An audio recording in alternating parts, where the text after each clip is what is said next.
Canal 54 TV, bienvenue. Nous sommes en République démocratique du Congo, dans la capitale Kinshasa. Accompagné de mes consoeurs, nous allons analyser l'actualité de l'heure. Rachel Mouawa, bienvenue. Merci beaucoup Trinidad Acha. Bonjour à tous nos téléspectateurs qui nous suivent partout dans le monde, dans Canal Afrique 54. Mais également, nous avons Christelle Kassongo à ma droite. Bienvenue. Merci Trinidad et bonjour à tout le monde. Bonjour à Rachel. C'est toujours un bonheur de pouvoir échanger et surtout qu'on parle de l'actualité qui concerne la République démocratique du Congo. Élection de décembre 2023. Plusieurs candidats nationaux, à savoir 20 000 candidats, ont déjà déposé leur candidature et ont été répondus sur ces. Mais il y a 500 sièges seulement. Pour 20 000 candidats, il n'y a que 500 sièges. Christelle Kassongo, pourquoi selon vous cet engouement? Est-ce dans le chômage qui est à la base de cet engouement, de cette pléthore de personnes? Alors je dirais déjà, Trinidad, qu'il y a un constat assez malheureux, excusez-moi de le dire comme ça, c'est que la plupart des jeunes qui vont en politique, je pense peut-être que c'est dans la politique qu'ils vont se faire de l'argent. Et comment dire, ils ne savent pas qu'en politique, on vient pour servir et non, on ne vient pas pour se servir. Alors, la plupart, ils vont parce qu'ils se disent que les politiciens ont, par exemple, 21 000 dollars pour les députés nationaux chaque mois. Alors, ils font des calculs en fonction de 21 000 dollars. Et c'est très décevant. Donc, on parle même plus de 30 000 candidatures. Je pense que si je me réfère bien à l'actualité dernièrement que j'ai suivie, donc ça en fait déjà de trop. Ça en fait de trop. On a comme l'impression que c'est juste une mission ou une envie de participer à la politique, mais on ne sait pas trop ce qu'on va y faire. On voudrait juste gagner de l'argent. On voudrait gagner de l'argent. Rachel Mouawa, que dire? Trinidad Acha envoya tout ce pléthore de candidats, 20 000, plus de 20 000, 30 000 pour seulement 500 sièges. C'est une compétition qui s'annonce vraiment, vraiment difficile. Pour moi, je dirais que beaucoup de personnes ont juste saisi l'occasion. Ils ont saisi l'occasion qui leur ont été présentées, mais ils n'étaient pas prêts. Beaucoup de nos candidats n'étaient pas prêts. Mais juste, je suis là, on m'appelle, on me propose, tu peux postuler, il y a notre parti cherche des gens qui peuvent postuler, oui. J'ai dit, bon, tout peut sourire, hein. Du jour au lendemain, je peux devenir député national. Hein. Bon, je ne loupe pas cette occasion, j'ai saisi l'occasion, mais pour aller dire quoi au Parlement? C'est ça, la première chose, c'est que je dis, c'est ça, c'est que les Congolais doivent savoir. Quand nous irons voter, il faut que nous votions avec responsabilité, avec conscience de ces que nous allons envoyer au Parlement. Aujourd'hui, on regrette beaucoup peut-être ceux qui ont été envoyés en 2018 ne répondent pas favorablement à nos attentes. Alors ne faisons plus la même erreur d'envoyer encore de personnes qui ne sont pas préparées, qui n'étaient pas préparées, qui n'étaient pas prêtes à aller aux élections, qui n'ont pas un programme. Tu pars aux élections parce qu'on te propose d'être candidat, tu acceptes, tu pars aux élections et tu gagnes, mais tu n'étais pas préparé, tu n'avais pas un programme, tu n'avais pas un projet pour ton peuple. Pour ta base. C'est de l'argent jeté par la fenêtre. Oui, c'est de l'argent jeté par la fenêtre. Je saute à la première occasion parce que ça fait sourire. Je me nourris. Je vois, ces gens-là voient souvent leurs propres intérêts au lieu de voir l'intérêt commun, l'intérêt de la population qu'il a choisi de la base de la circonscription. Alors, la charge nous revient, nous, en tant que population, nous qui serons dans les isoloirs, dans des urnes pour voter. Cette fois-ci, ne donnons pas nos voix à n'importe qui. Il faut juste voter avec conscience et responsabilité. Votons pour les changements. Oui, nous voulons les changements. Votons pour des personnes qui seront redevables, qui iront là-bas pour nous défendre, pour défendre nos intérêts, au lieu de jeter nos voix à n'importe qui. Voilà. Trinidad, j'aimerais ajouter quelque chose. C'est que malheureusement, on constate également que pour être respecté dans notre pays, pour être vu comme homme de qualité, il faut aller en politique. Donc, ça veut dire on abandonne l'agriculture, on abandonne le domaine de la science, on abandonne tous les autres domaines, tous les autres aspects. Non. Je pense qu'on peut se démarquer dans n'importe quel domaine. Il ne suffit pas seulement d'être politique pour être respecté, pour qu'on soit honoré, pour gagner sa vie. Je ne crois pas. Mais apparemment, c'est la politique qui génère beaucoup plus d'argent. Oui, Apparemment, j'aime bien apparemment. quand tu dis apparemment, parce qu'il y a beaucoup de personnes qui se retrouvent, même dans la santé. Le docteur Denis Mukwege, je prends son exemple. Aujourd'hui, il postule, mais il faut le dire déjà. Que Il ce était sont des connu par la personnes, santé. voilà, il a Le été prix Nobel de connu 2018. par la santé. Il n'a pas été politique pour être connu, il n'a pas été politique pour gagner de l'argent. Aujourd'hui même, il va jusqu'à postuler. Donc voilà. Et à la provinciale, on a 49 209 candidatures déposées, soit 72% des hommes et 28% des femmes. Penses-tu que cette représentativité qui est fine par rapport aux hommes, qu'est dire des femmes? Alors les femmes sont toujours un peu réservées par rapport au domaine de la politique. Mais je dis déjà coup de chapeau, félicitations à toutes ces femmes qui osent. Ce n'est pas facile. Là, je reviens toujours pour dire que notre culture a toujours eu un impact sur la femme. La femme ne peut pas faire ceci, la femme ne peut pas, ne peut pas. Mais aujourd'hui, on sent qu'il y a des femmes qui savent vraiment se démarquer en politique. On ne peut qu'encourager la jeune féminine. Et je demanderais à toutes ces personnes qui ont l'habitude d'encourager la jeune féminine, les femmes, à aller de l'avant. Parce qu'on sait faire mieux que ça. On peut faire mieux que ça. Donc 28, c'est encore peu, oui, mais encourageons les femmes.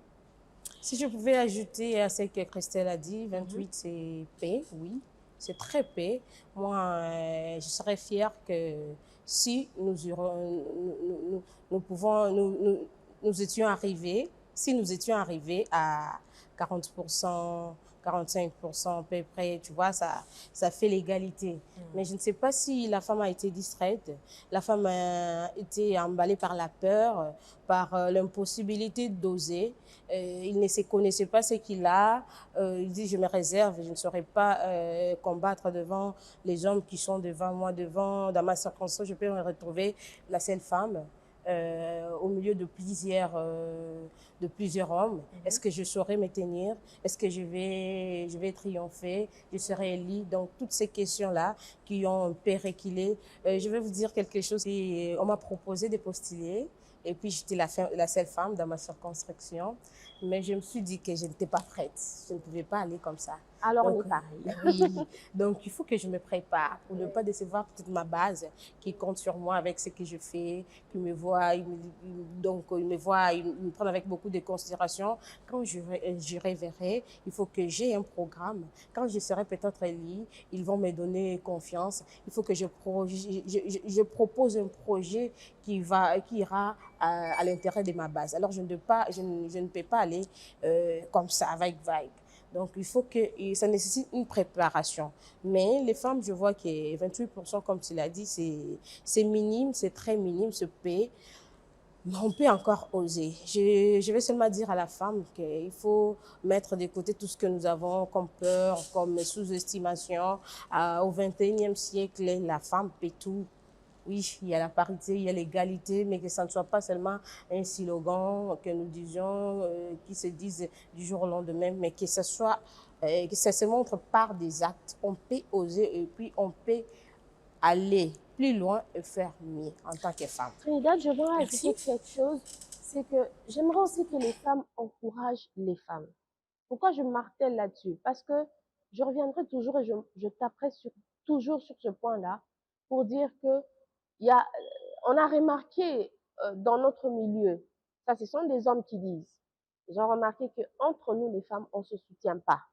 On ne se soutient pas, on se critique et on pense peut-être être plus meilleur que l'autre. On se jalouse. Et c'est ce qui ne nous permet pas d'aller de l'avant également. Or, il faudrait qu'on voie les compétences de chacune d'entre nous, qu'on essaie de promouvoir les personnes, les femmes qui ont peut-être beaucoup plus de qualités que nous. Il faut avoir le courage de l'admettre. Il faut avoir le courage de l'admettre. Moi, je dirais, c'est un signe de grandeur. Lorsqu'on arrive à accepter la qualité de l'autre, on arrive à accepter les compétences de l'autre, ça démontre qu'on a un esprit on a un esprit plutôt, j'allais dire, un esprit grand, Ah qui oui. voit grand, un esprit qui est dans le loyal. Ce n'est pas un esprit qui est dans les chuchotages, les murmures et tout ça. Parce que c'est très souvent ce qu'on dit des femmes, surtout les femmes africaines, excusez-moi de le dire. On est tout le temps dans les murmures, dans les chuchotages. Non. Ne pensez-vous pas que c'est peine perdue parce que déjà, comme vous l'avez dit, dans notre culture, on privilégie plus l'homme que la femme. Ce n'est pas Non, une ce n'est peine pas... perdue. Oui. Je pense plutôt, Rachel, s'il te plaît, je pense plutôt il faut juste mettre chacun sur son chemin, chacun à sa place, démontrer les limites de chacun, parce qu'il ne faudrait pas aussi que la femme puisse se croire tout permise. Parce que je suis politique, mon homme n'est pas politique, alors il ne va pas m'imposer. Il va pas. C'est ça le problème aussi de la femme. Lorsqu'elle arrive à certains niveaux où elle a le pouvoir, certaines n'arrivent pas à se maîtriser. Certaines perdent un peu les pédales. Voilà pourquoi vous allez remarquer que certains hommes ne veulent pas que leurs femmes aillent en politique. Mais il faudrait sensibiliser ces hommes, il faudrait sensibiliser ces femmes et leur dire, voilà, quand vous venez en politique, voilà la ligne de conduite. Et je sais que c'est peut-être pas le travail qui va directement à la on va peut-être attribuer à la société civile ou je ne sais pas à qui on va attribuer ce travail-là. Mais je pense que les personnes qui sont accréditées pour faire ce genre de formation devraient vraiment s'atteler, se mettre vraiment, comment dire, devraient s'activer pour aider justement cette femme-là. Parce que comme on l'a dit, la représentativité des femmes est encore faible, donc il y a encore un grand combat. Le président Félix Tshisekedi a été désigné comme candidat de l'Union sacrée. C'était dans le congrès de l'USN le 1er octobre, le dimanche 1er octobre. Christelle Kassongo, c'est à toi que je pose cette question. Penses-tu, pourquoi d'abord ce congrès, l'Union sacrée de la nation? Pourquoi un congrès? Bon, je pense qu'il fallait avoir un même langage avec tout le monde. Il fallait établir les principes. Je pense qu'il fallait, comme je l'ai dit, être sur le même diapason. Alors, ce congrès a permis notamment à différentes parties qui veulent soutenir le président Félix-Antoine Tshisekedi Tshilombo de pouvoir s'accorder pour cette unique candidature. Et je pense que c'était vraiment important pour que les esprits ne soient pas dispersés et que tous parlent le même langage. Voilà. La candidature de Félix-Antoine Tshisekedi, eh bien, sans doute, à l'Union sacrée, était une candidature qu'on attendait sûrement. Ah oui, hein, il faut le dire parce que ça vient éclaircir certaines choses. Il y a ceux qui pensaient que Jean-Pierre Bemba va aussi postuler, mais ce n'est pas le cas. Il y a ceux qui pensaient que peut-être l'autre côté, Bahati va s'écarter, et l'autre là va s'écarter, mais maintenant, tout le monde s'est aligné derrière Félix-Antoine Tshisekedi pour porter haut sa candidature comme c'était annoncé officiellement le 1er octobre, comme tu l'as dit, au congrès qui était organisé au Palais du Peuple. Il faut le dire que ce congrès aussi était pour peaufiner des stratégies, voir comment donner encore un deuxième mandat avec Antoine Tshisekedi. Je crois que... Pensez-vous que Jean-Pierre Bemba a fait le bon choix de s'aligner derrière Félix-Antoine Tshisekedi? Oui, hein, les Français disent l'expérience m'a rendu sage. Donc je crois que c'est une expérience. Jean-Pierre Bemba a dit, il dit je dois cette fois-ci garder ma loyauté envers Félix-Antoine Tshisekedi pour l'aider. Peut-être après le deuxième mandat, je peux encore oser, parce qu'il n'est pas tard, hein, il ne sera pas jamais tard. Voilà. La coalition Lamouka a décidé de déposer ma candidature. Dixit, Martin Fayoulou. Christelle Kassongo, votre lecture. Alors, je dis que Lamouka, sincèrement, c'est comme, excusez-moi de le dire, c'était comme une pièce de théâtre, voilà. Finalement. Également, effectivement. Finalement. Ça fait rire. Hein? Pensez-vous que c'est une trahison par rapport à l'ECD? Oui, bon, en fait, au départ, je l'ai prise comme ça, comme une trahison, parce que je me disais, comment se fait-il que d'abord, M. Martin Fayoulou aurait déjà dit à certaines personnes de ne pas postuler et que lui viennent après pour postuler. Donc, c'était déjà une forme de trahison. Alors, sinon, ils savent pourquoi ils ont permis cette fois-ci d'aller postuler. Parce que je pense qu'ils ont eu à se concerter et apaiser tous les pour et les contre. Et voilà pourquoi ils sont arrivés à ces termes-là. Trinidad Acha, je pouvais dire quelque chose par rapport à ce sujet, à la Mouka. Moi, je trouve que c'est une distraction pure et simple. Les CID... Que penses-tu, que doivent faire les CID, les militants de les CID, les militants, ils doivent comprendre les choses. Les choses ne se passent pas comme ça. Dans la vie, soit tu veux pas. Je vais aller, oui, j'aille. Soit je ne vais pas aller. On prend la décision une seule fois. Heureusement qu'Adolphe, le député Ados Ndombassi était prudent. Il s'est écarté pour déposer sa candidature. Aujourd'hui, le président de l'ECD qui demande une mesure de grâce à la CENI pour que ces candidats déposent encore. Ces candidats députés nationaux déposent des candidatures. Imaginez, est-ce que c'est faisable? La CENI qui est un organe indépendant qui a déjà planifié... Pensez-vous, Rachel, que le militant de l'ECD doivent tourner le dos à Martin Fayoulou, leur président?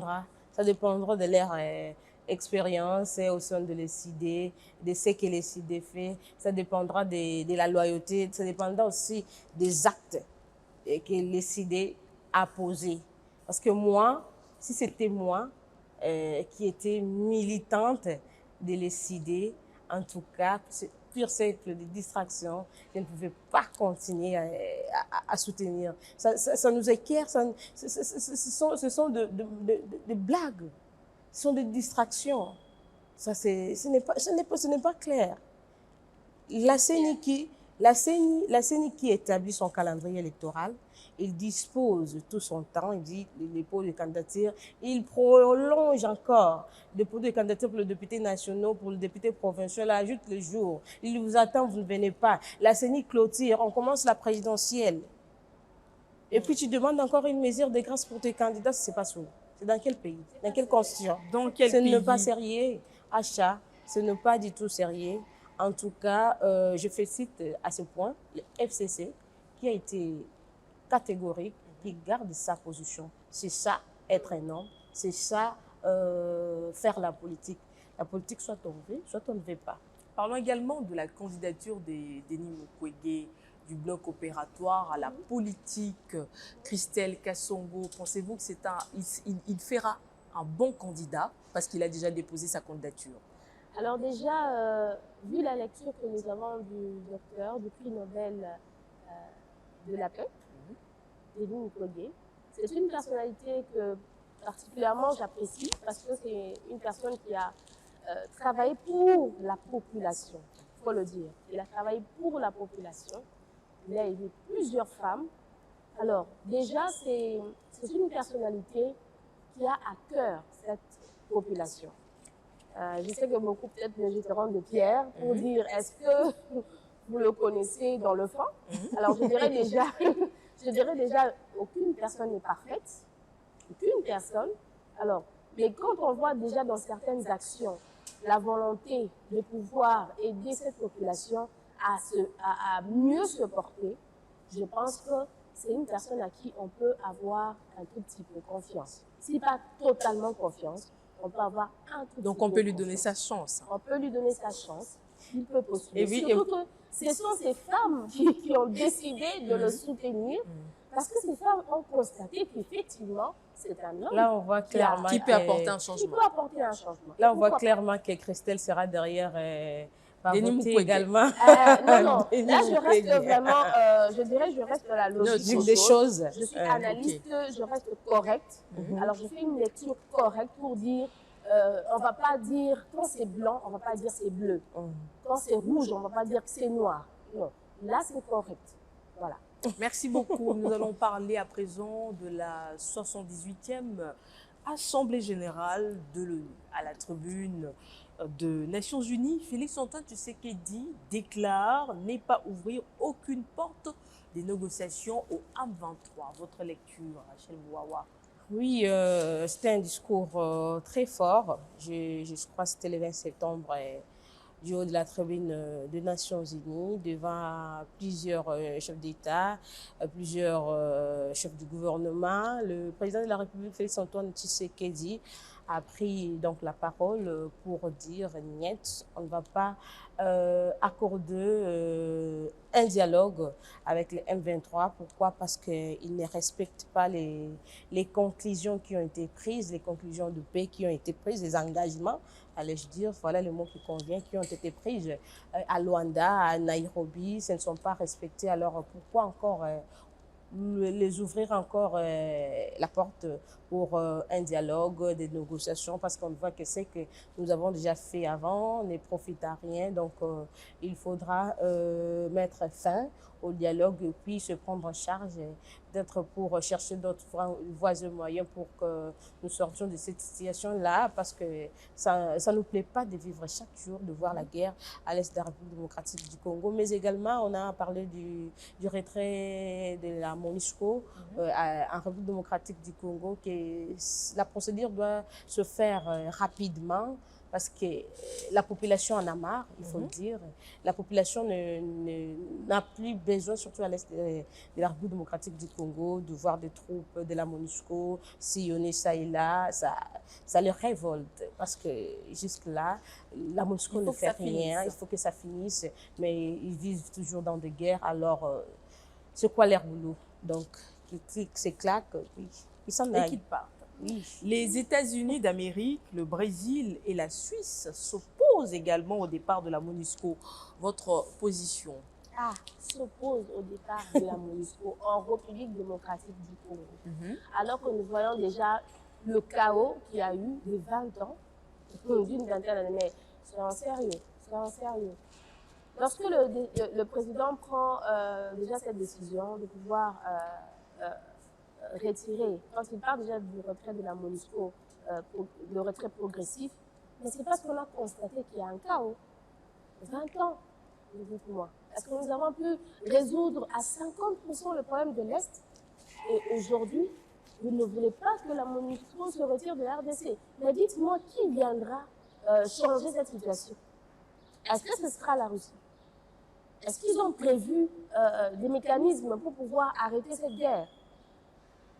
Pourquoi ils disent que la MONUSCO ne doit pas se retirer? Moi, je dis qu'il y a un problème d'intérêt. Il y a quelque chose qui se cache derrière. Ou ce sont des business à haut niveau qui me disent non. Pourquoi ils ne veulent pas? On se pose la question. Alors que la réalité est là. La réalité est claire. On n'a pas des résultats qui nous encouragent à garder la MONUSCO chez nous. Voilà. On va aussi se poser la question, pourquoi la MONUSCO elle-même ne veut-elle pas rentrer? Pourquoi elle ne veut pas quitter? Parce que le processus ici ne date pas d'aujourd'hui. La MONUSCO veut s'assurer de la protection des civils. Mais allons, quelle protection? Durant combien d'années? Est-ce qu'aujourd'hui, là, on peut parler chrétien à l'est de la République démocratique du Congo? Est-ce qu'on peut prononcer le mot paix à l'est de la République démocratique du Congo? Soyons dans la logique des choses. Donc, la MONUSCO n'apporte rien. La population même de l'Est n'a plus envie. Elle-même, cette population s'est créée même des mouvements pour s'autodéfendre. Parce qu'elle a constaté qu'il y a eu trop d'abus. On fait des discours. Et je vous ai dit, je pense dans nos émissions passées, que lorsqu'on arrivait à Goma pour parler de la situation de l'Est, là, je me souviens très bien, je pense en 2011 ou 2012, les ministres qui quittaient Kinshasa pour aller à l'Est et parler de la situation de l'Est. Mais on vous dit clairement, qu'est-ce qu'ils viennent faire à l'Est de la RDC? Qu'est-ce qu'ils viennent faire? On est habitué à nos souffrances. Eux sont habitués au discours. Voilà combien cette population est déjà brisée dans son fort intérieur. Et elle en a eu marre. Comment ça s'est créé des mécanismes d'autodéfense? Alors, s'il vous plaît. L'Ukraine organise ses élections en mars 2024, pendant que la République démocratique du Congo, elle, organise ses élections en décembre 2023. Et donc, il y a une pression sur la RDC pour qu'elle puisse organiser ces élections dans les délais. Mais il n'y a pas de pression pour l'Ukraine. Que dire, Christelle Kassongo? Oh. Alors, je dis toujours que lorsqu'il y a une manque mûre quelque part, des pierres sont toujours jetées. Ça, c'est un dicton, on a l'habitude très souvent le cite ici en Afrique. Donc, on jette des pierres que sur une manque mûre. Pourquoi les autres, on les laisse calmes alors qu'ils connaissent la même situation que nous? Pourquoi doit-on s'acharner sur la RDC? Ça cache des choses. Ça cache des choses. Soit on veut, et malheureusement pour certains détracteurs ou pour certaines personnes qui sont mal intentionnées, le président l'a dit, on va aller aux élections. Malheureusement pour eux, peut-être qu'ils avaient cru que les élections n'auront pas lieu. Malheureusement pour eux, les élections se préparent déjà et tout le monde s'aligne pour 2023 en décembre. Donc, lorsque l'on met des pressions sur la République démocratique du Congo, moi je dis carrément, il y a quelque chose qui est caché derrière. Parce que la même situation se retrouve en Ukraine qui est en guerre comme nous. C'est clair.